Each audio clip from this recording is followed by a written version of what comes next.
ప్రపంచ చరిత్రలోనే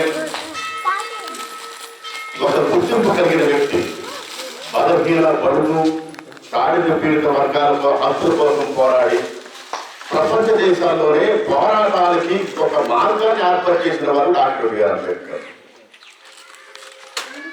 మన స్వాతంత్ర ఉద్యమంలో చెప్పుకోవాలనుకుంటే గాంధీ గారి స్వాతంత్ర ఉద్యమం నడుపుతూ సర్వజన సమ్మేళనాన్ని పాటిస్తూ బ్రిటిష్ వాళ్ళు పోరాడి స్వాతంత్రం సంపాదించాలి, నా దేశానికి స్వాతంత్రం సంపాదించాలి, నా దేశ ప్రజలు స్వాతంత్రంతో ఉండాలి, పరాయి పాలనలో ఉన్నటువంటి గాంధీ గారు అడుగులేస్తుంటే ఆయన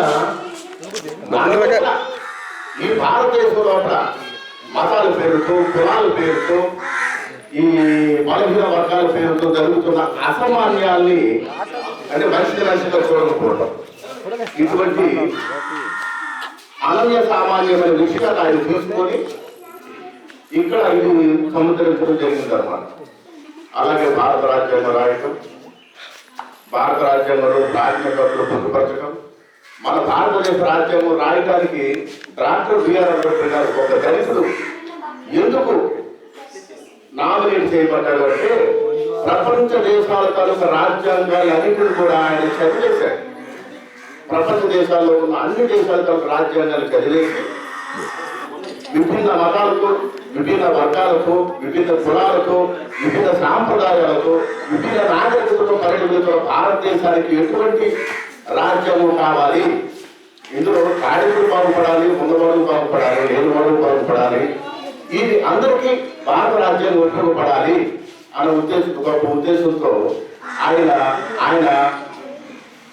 భారత రాజ్యాంగం నిర్మించడానికి ఒక కమిటీ అయితే కమిటీకి అధ్యక్షుడు మన డాక్టర్ బాబు రాజేంద్ర ప్రసాద్ గారు.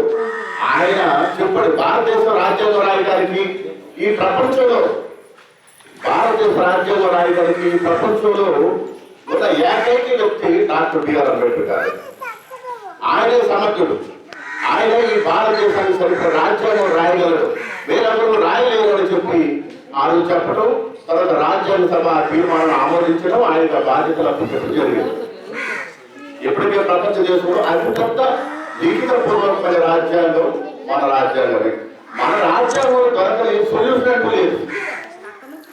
ఇప్పుడు జనరల్గా చెప్తూ చూసాం, మన భగవద్గీతలో దొరకని సమస్యలు దొరకని సొల్యూషన్ లేకపోవడం మన భారత రాజ్యాంగంలో పరిపాలనా విధానానికి సంబంధించి సొల్యూషన్ దొరకడం అనేది చాలా అపూర్వమైన విషయం. చూసారా, మనిషిగా గుర్తించడానికి ఎన్ని రకాలైన విభేదాలు ఉన్నాయి. కులం పేరుతో మనిషిని వెలగొడుతున్నారు, మతం పేరుతో మనిషిని వెలగొడుతున్నారు, ఉన్నవాడు లేనివాడు పేరుతో మనిషిని వెలగొడుతున్నారు, రంగు పేరుతో మనిషిని వెలగొడుతున్నారు, చదువుకున్నవాడు చదువు లేని వాడి పేరుతో మనిషిని వెలగొడుతున్నారు. మనిషి మధ్య మనిషికి ఇన్ని రకాలైన విభేదాలు సృష్టించబడ్డాయి. అది ఎక్కువగా అటువంటి విభేదాలు సృష్టించేది ఒక హిందూ ధర్మంలో వేదాలలో కానీ ఉపనిషత్తులలో కానీ ఏ విధంగా చూసినా సరే మనిషి దూషించుకోవడం. అదే ఒక కబట్టాడు, మేక చూసి మేక ఎన్నుడు పెద్దదా, తోడు మేకను చూసి పురుడు చూసి తోడు ఎప్పుడు కూడా బెదరు. మాయరోగం అదేలో కానీ మనిషికి కుదరదు.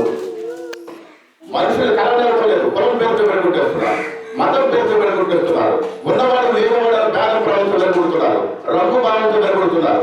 అటువంటి విడగొట్టబడిన మానవ జాతి ఏకైక కాటిని తీసుకురావడానికి ఆయన ఆ మెయిన్ విషయాన్ని దృష్టి పెట్టుకోడు. మనుషులంతా ఏకంగా ఉంటే ఎటువంటి అద్భుతమైన ప్రగతిని సాధించవచ్చు. ఇది ఎలా రావాలి, మనిషి ఎవరికి భయపడతారు అంటే ప్రభుత్వం చేసే చట్టాలకు భయపడతారు. ఆ చట్టాల్లో ఇటువంటి అసమానతలు ఖండించే ఆర్టికల్స్ పెట్టాలని చెప్పేసి ఆయన చెప్పడం జరిగింది. నేను కోరుకునేది ఒకటే, ఈరోజు కాంగ్రెస్ పార్టీ కానివ్వండి, బీజేపీ పార్టీ కానివ్వండి, మరి ఏ పార్టీ కూడా ఇప్పుడు వాళ్ళు వస్తున్నారు. భారతదేశ జాతీయ స్థాయి కలిగిన నాయకుడు డాక్టర్ బిఆర్ అంబేద్కర్ గారు ఇప్పుడు బీజేపీ వారు అనౌన్స్ చేశారు, కాంగ్రెస్ వారు అనౌన్స్ చేశారు. కానీ ప్రపంచ దేశాలు ఎప్పుడో గుర్తించేయండి. భారతదేశ భారతదేశం ఇప్పుడు పార్టీలు ఇప్పుడు గుర్తించాయి. కానీ మన భారతదేశంలో పుట్టిన అటువంటి మేధావులు ప్రపంచ దేశాలు ఎప్పుడో గుర్తించాయి.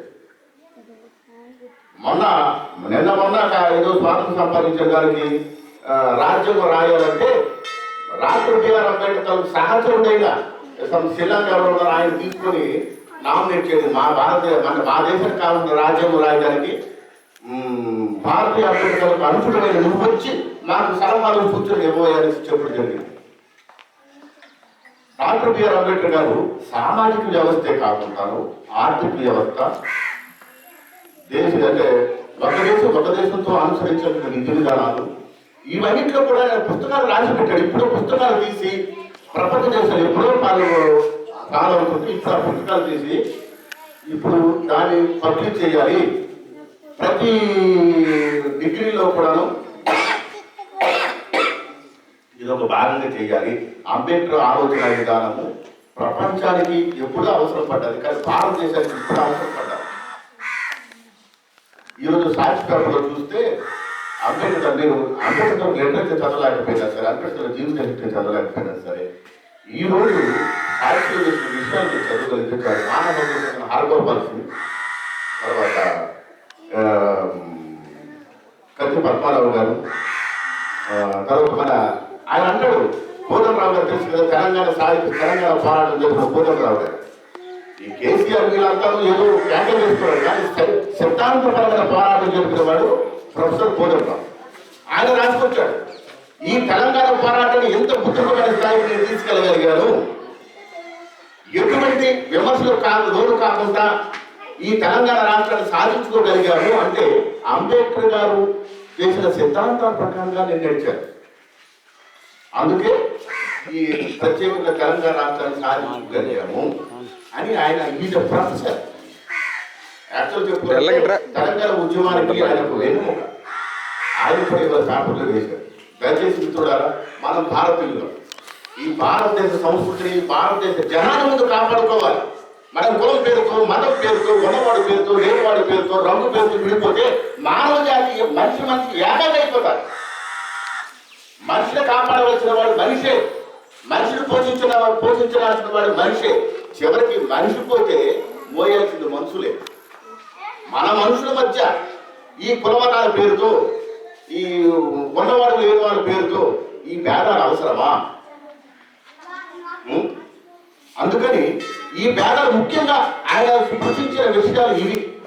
ఆయన భారత రాజ్యాంగం రాయడానికి దృష్టిలో పెట్టుకుని ఇదే మనిషి గొప్ప మానవ విలువ.